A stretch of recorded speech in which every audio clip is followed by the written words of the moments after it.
Welcome to How to Survive the Apocalypse. I'm your host, Ben Carter, and in today's episode we face the unthinkable. The trucks have stopped, the shelves are bare.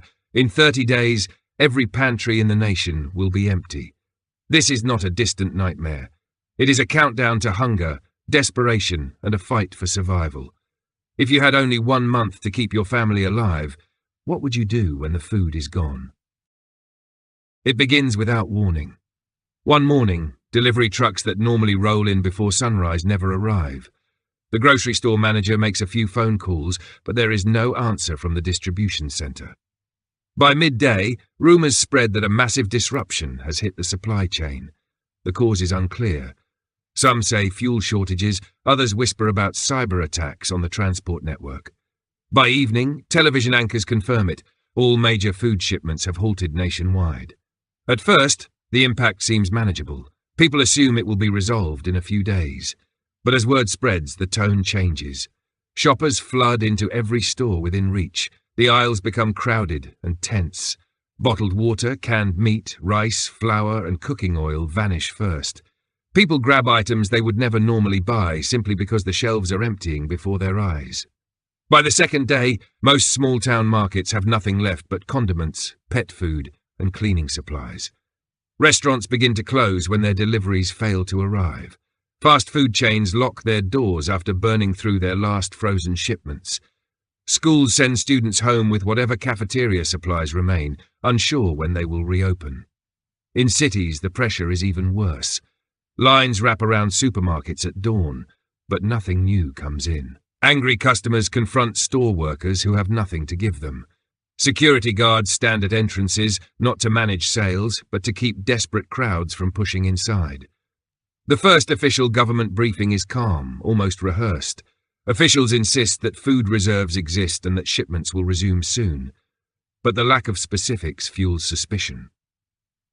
Independent journalists report that national food stockpiles are far smaller than the public believes.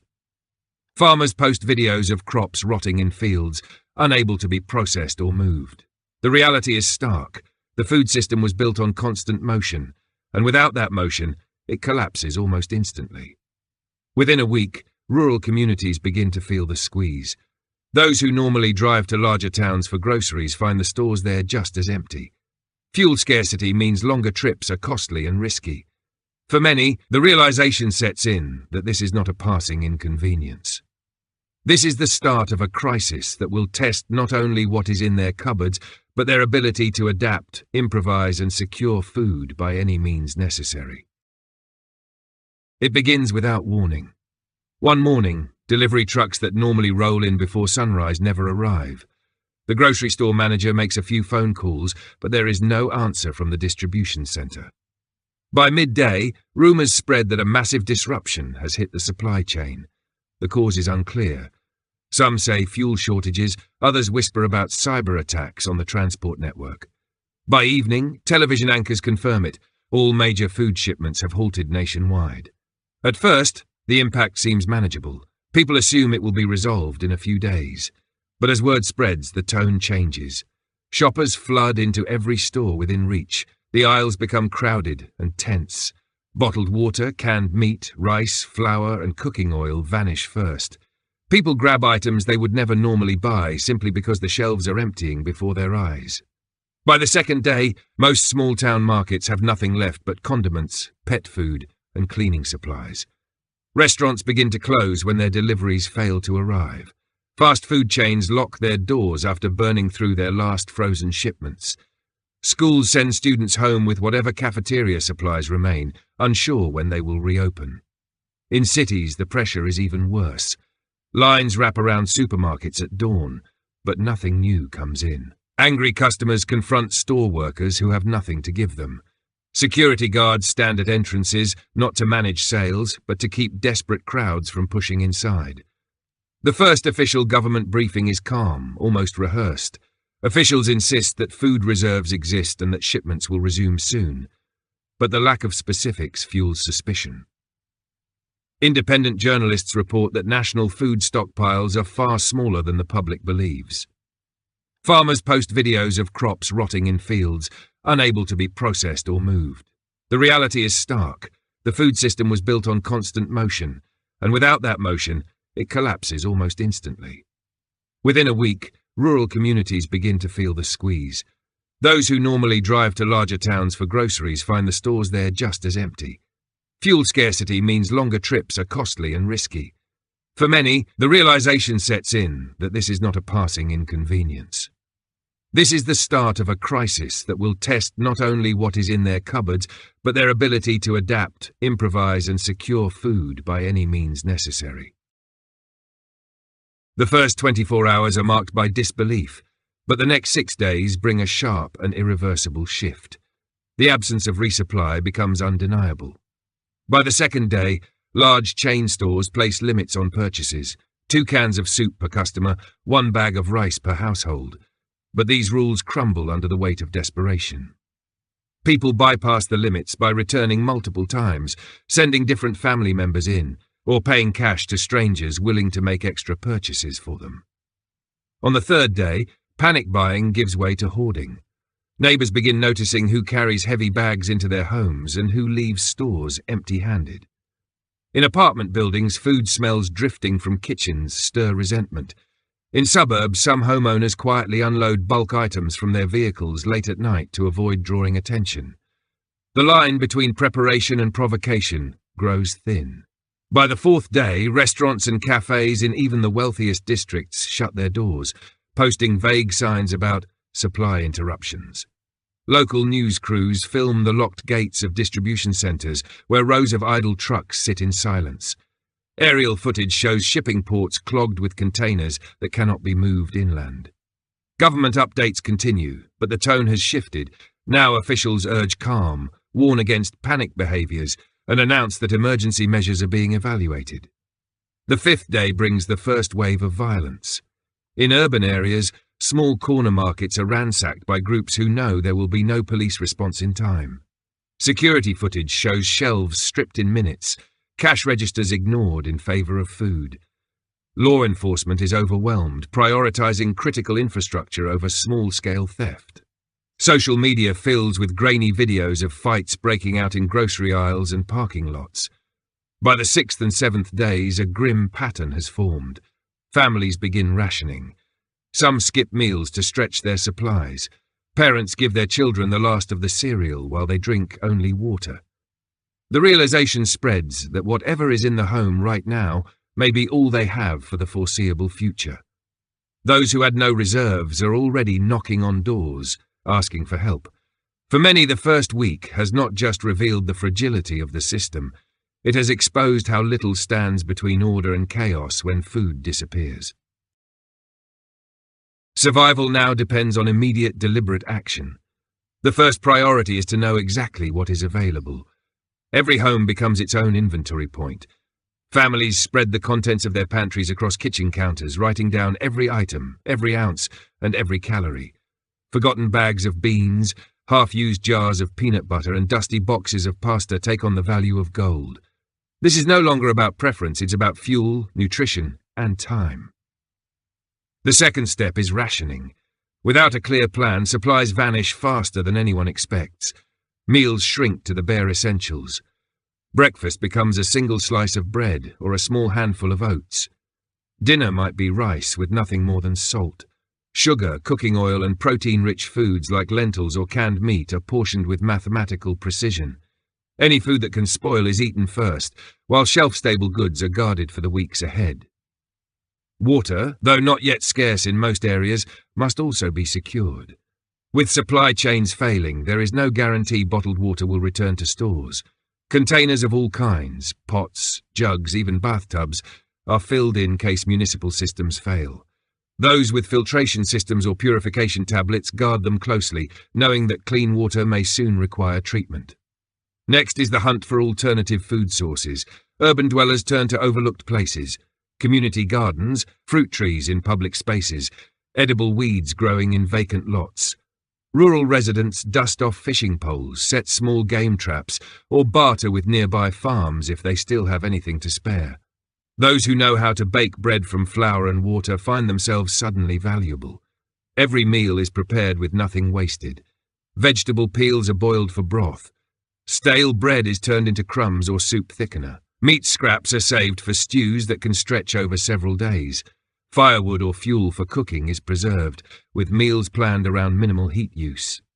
In these early days, adaptability is the greatest survival tool.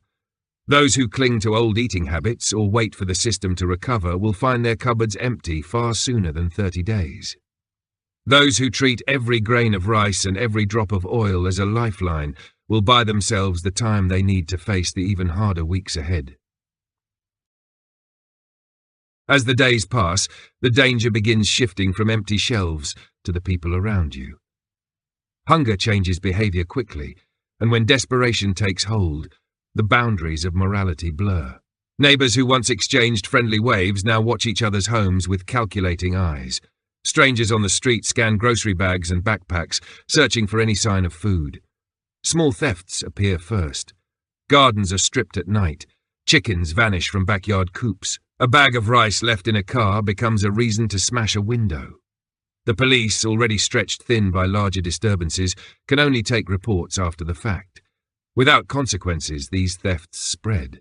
By the second week, organized groups emerge. In cities, gangs take control of small stores or abandoned warehouses, using them as bases to demand tribute in exchange for protection. In rural areas, opportunists form loose bands that patrol roads, intercepting travelers who might be carrying supplies. Some present themselves as helpful community watch groups, but their real purpose is to take what others have. Trust erodes at every level. Even long-standing friendships can fracture under the weight of scarcity. A neighbor may begin asking too many questions about your food situation. A relative may hint at moving in just for a while without offering resources. Refusing them can spark resentment, and resentment can turn to hostility. The threat is not only from those who want to take what you have. Desperate people may act irrationally, making reckless decisions that put others in danger. A parent, frantic to feed their child, may run into a store during a violent looting, drawing unwanted attention to anyone nearby. In a tense crowd, one sudden movement can lead to panic and violence. Defending what remains becomes a priority. This does not always mean open confrontation. It starts with reducing visible signs of abundance. No lingering cooking smells drifting out windows, no loud conversations about food, no obvious trips bringing supplies into the home. Entry points are reinforced quietly, and routines are altered to avoid predictable patterns. In this stage of the crisis, survival means more than having food. It means ensuring that no one knows how much you have, where it is stored, or when you plan to use it. Hunger drives people to extremes, and the safest supplies are the ones no one believes exist. With the second week underway, the question of whether to stay put or move becomes unavoidable. For some, remaining in place offers the advantage of familiarity, knowing every neighbour, every alley, and every resource within reach. For others, the growing unrest makes their location untenable. Each option carries risks that could determine survival. Staying means securing your position. A home can be fortified subtly to avoid attracting attention. Furniture can be rearranged to block entry points without making obvious barricades visible from outside. Food and water caches are split into multiple hiding spots so that if one is discovered, the rest remain untouched. Staying also means building quiet alliances with trusted individuals, people who can share information, assist in defense, or trade resources without broadcasting those connections to outsiders. Leaving, however, may become the only choice for those in dense urban areas or volatile neighborhoods. The first rule of evacuation is timing. Leaving too early risks abandoning resources and shelter unnecessarily. Leaving too late means facing crowded, dangerous roads where armed groups or desperate individuals block routes in search of supplies. Travel must be planned for times when movement is least likely to draw attention, often under the cover of darkness or during hours when others are distracted. For those who decide to leave, the destination matters as much as the journey. Rural areas with access to water and arable land are ideal, but only if they are within reach without burning through precious fuel or calories. Established survival retreats are rare. and arriving uninvited at someone else's refuge can be more dangerous than staying in place. The safest moves are toward places where pre-existing relationships exist, family land, a trusted friend's property, or a small community willing to take in new members who can contribute. Some attempt a hybrid approach, staying in place for as long as possible while preparing for a rapid exit if conditions worsen. This means keeping a carefully packed set of supplies ready at all times, including portable food, water purification tools, and basic medical gear. Routes are scouted in advance with multiple options in case the primary path is blocked. The choice between staying and leaving is not one that can be reversed easily. Once made, it sets the course for the rest of the crisis. Both paths require preparation, vigilance, and the willingness to act decisively when the window for action begins to close. Even for those with food secured and a plan in place, the mental strain of the crisis becomes its own battle. Hunger is not only a physical sensation, it gnaws at focus, mood, and decision-making. The body adapts slowly to reduced intake, but the mind struggles with the constant awareness of scarcity. Every bite feels measured against the future, and every meal sparks the question of how many are left. Isolation deepens the strain. People who once saw dozens of faces each day now interact with only a handful, if any.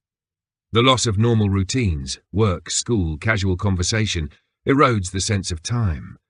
Days blend together, and without structure, the mind drifts toward hopelessness. Some cope by creating strict daily schedules for chores, meal preparation, and even rest, giving themselves something to control when so much feels uncontrollable. Tension within households is another threat. Families confined to the same space, facing constant stress, can fracture under the pressure. Disagreements about rationing, safety decisions, or whether to help outsiders can escalate into lasting resentments. In some cases, individuals begin hiding personal food stashes from one another, fearing that others might make choices they do not agree with. Morality becomes fluid. People begin asking themselves questions they never thought they would face. Is it wrong to take from someone who has more if your own family is starving? Is it right to refuse food to someone you care about if giving it means your children might go hungry later? These questions weigh heavily, and the answers can change as the days pass. Mental resilience requires deliberate effort. Small victories, repairing a tool, finding a new source of calories, or completing a defensive measure, are essential to keeping morale alive. Stories from history, passed down or read aloud, remind people that hardship can be endured. Even small comforts like a warm drink or a shared moment of laughter become lifelines. In this stage, survival is not only about keeping the body alive. It is about maintaining a mind capable of making clear decisions under pressure. A person who gives in to fear or despair will make mistakes, and in an environment where every error has consequences, a single bad choice can cost far more than a missed meal. By the time 30 days have passed, the shape of daily life bears little resemblance to the world that existed before the shelves went bare. Meals are no longer events, but calculated acts of preservation. A pot of stew made from a handful of beans, a few wild greens, and bone broth might be stretched over 3 days. Each serving is measured with precision, and every scrap is saved for the next use. Hunger has become a constant companion, a background presence that shapes every thought and action. Communities that remain functional have adapted to new routines. In rural areas, neighbours gather in small, guarded groups to trade what they can spare. A jar of preserved fruit might be exchanged for a few eggs. In some cases, skills have become currency, mending clothes, repairing tools, or offering protection in exchange for food. In urban zones, makeshift markets appear in alleys and abandoned lots, where the risk of theft is always present, but the need for exchange outweighs the danger. Security remains a central concern. Those with food keep their storage hidden, sometimes burying supplies or sealing them in hidden compartments. Cooking is done discreetly to avoid attracting attention, with fires concealed from view and odours minimized. Nighttime is the most dangerous period, when desperation drives people to attempt break-ins under cover of darkness. The land itself becomes a resource to be studied and used. People who once ignored the weeds in their yards now know which are edible and which can be brewed into medicinal teas. Small gardens begin to appear, even in unexpected places. Pots on apartment balconies, rows of vegetables in the median of an empty street, planters hidden behind fences. Though these crops will take time to mature, they represent hope, and in some cases, survival for the months ahead. By now, every decision is filtered through the lens of endurance. Energy is conserved, unnecessary movement avoided, and tools are preserved carefully, knowing replacements are unlikely. The pace of life has slowed, but the danger remains constant. The end of the first month is not a finish line.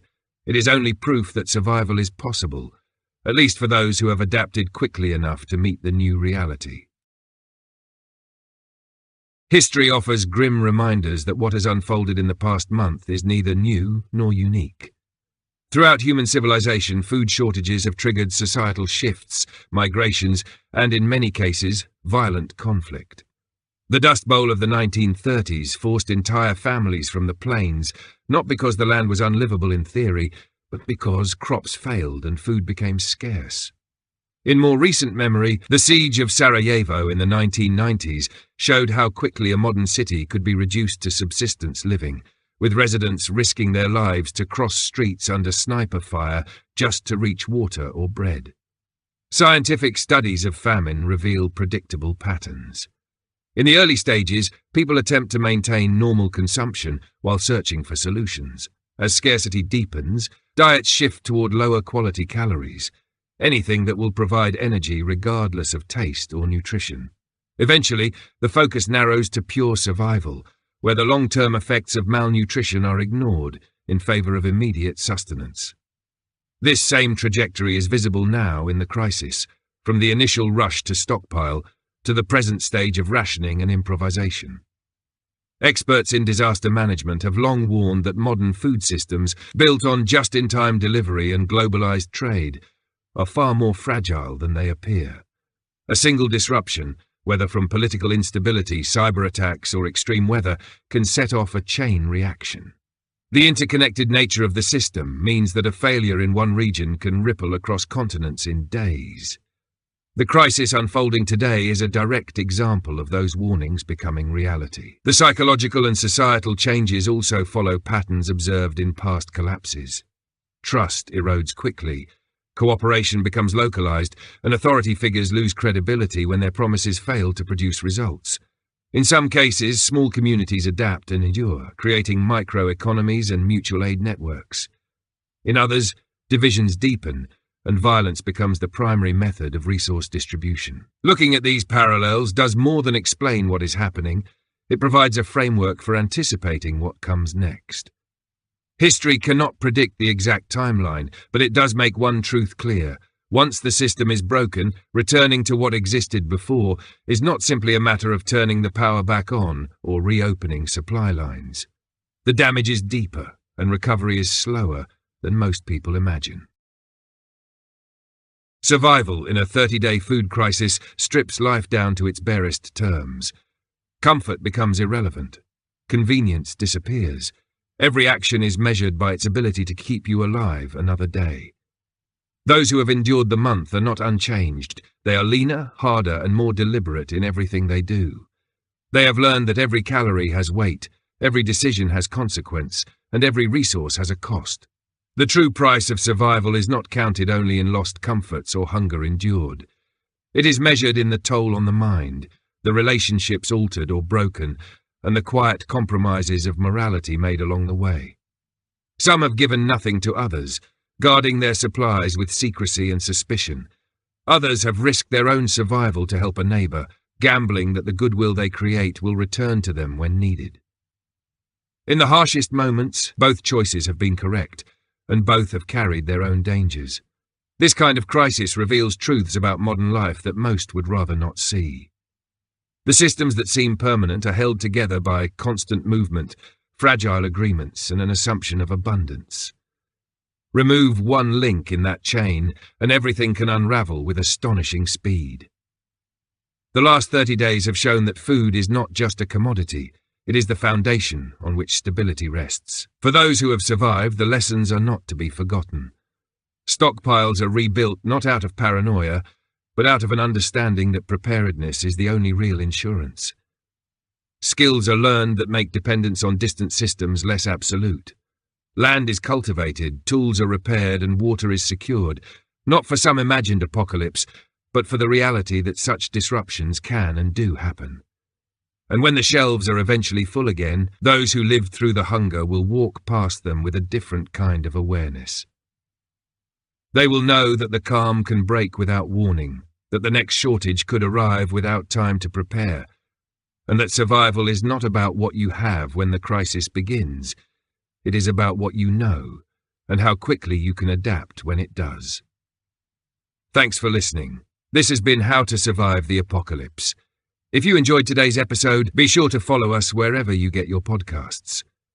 And if you'd like to support the show and unlock bonus content, subscribe to the Forbidden Knowledge Network on Patreon. Subscribe now.